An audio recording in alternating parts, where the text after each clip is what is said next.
ఏముంది? ఇది కూడా ఖాళీ. చూడండి, ఖాళీ డబ్బా, ఏం లేదు, ఖాళీ.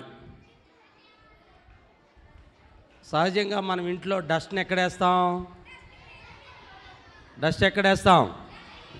డస్ట్బిన్లో, అవును కదా? డస్ట్బిన్లో వేసి పంచాయతీ బండ్లు వస్తే అవి తీసుకెళ్ళి పంచాయతీ వాళ్ళకి వేస్తాం. వాళ్ళు తీసుకెళ్ళి ఎక్కడేస్తారు? డంపింగ్ యార్డ్లు వేస్తారు. అక్కడికి వెళ్ళిపోయి వేసేసి ఏం చేస్తారు? నిప్పు పెట్టేస్తారు, అది కాలిపోతుంది. రై బాయ్స్, నిశ్శబ్దం. ఈ మధ్య మన ఇంట్లో పెద్ద డస్ట్బిన్ ఏర్పడింది. చెప్పేదా? పెద్ద పెద్ద డస్ట్బిన్లు ఏర్పడుతున్నాయి ఇంట్లో. మామూలు కొనే డస్ట్బిన్ కాకుండా పెద్దది. ఏంటంటే మమ్మీ అప్పుడప్పుడు వారానికి ఒకసారి చీపురు తీసుకొని డబుల్ కాట్ మంచం కింద ఇలా చీపురు ఇట్ అంటది. అనగానే డబుల్ కాట్ మంచం కింద నుంచి ఇన్ని లేస్ ప్యాకెట్లు వస్తాయి, ఇన్ని కురే ప్యాకెట్లు వస్తాయి. అవునా కాదా?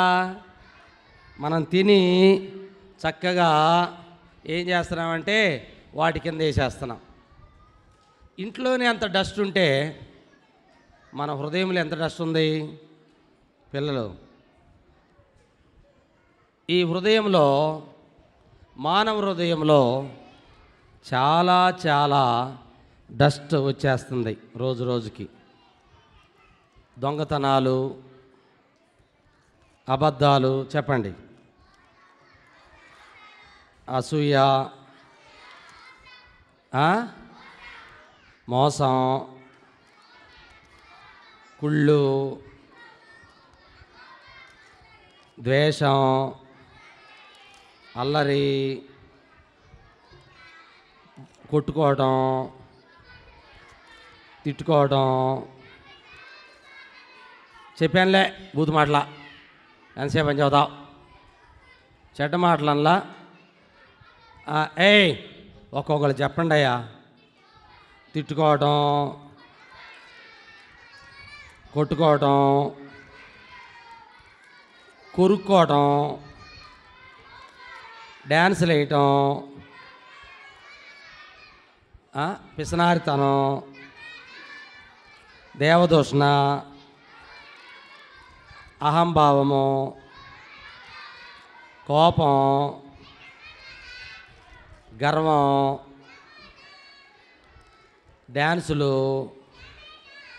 ఒరే టమాటా ఏందిరా రే టమాటాగా, ఇదిగో అల్లరితో కూడిన ఆటపాటలు,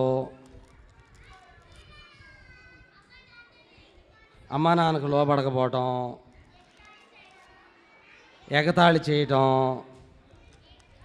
సాడీలు చెప్పటం, ఏడిపించటం, పరీక్షల్లో చూసి రాయటం. ఇట్లా మన హృదయం అంతా పాడైపోయింది. డస్ట్ ఎక్కువైపోయింది. అందుకే మనము యేసయ్యకి ప్రార్థన చేయాలి. యేసయ్యా, నా హృదయంలో ఉన్న పాపాన్ని, డస్ట్ని తీసివేయండి అని చెప్పి, ఈ ఫ్యాన్ ఆపయ్య, మనం ప్రార్థన చేసి ప్రార్థన అనే గోపురాన్ని కడితే ఆ డస్ట్ అంతా కాలిపోద్ది.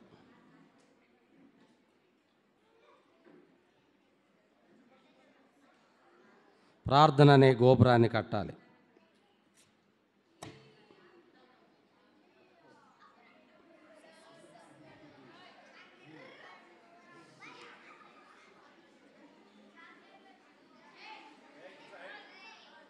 రారా, దా గుండు, దా దా దా.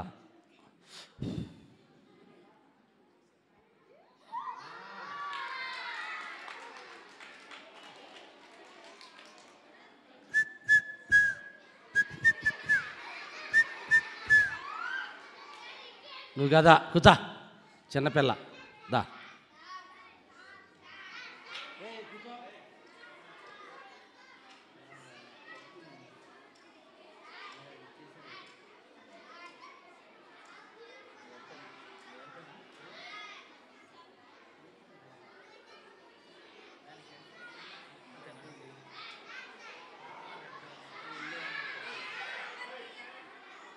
కాదు సార్ ఆడు అంటున్నాడు సార్ అంటున్నాడు. ఇదివరా పొట్టాడా.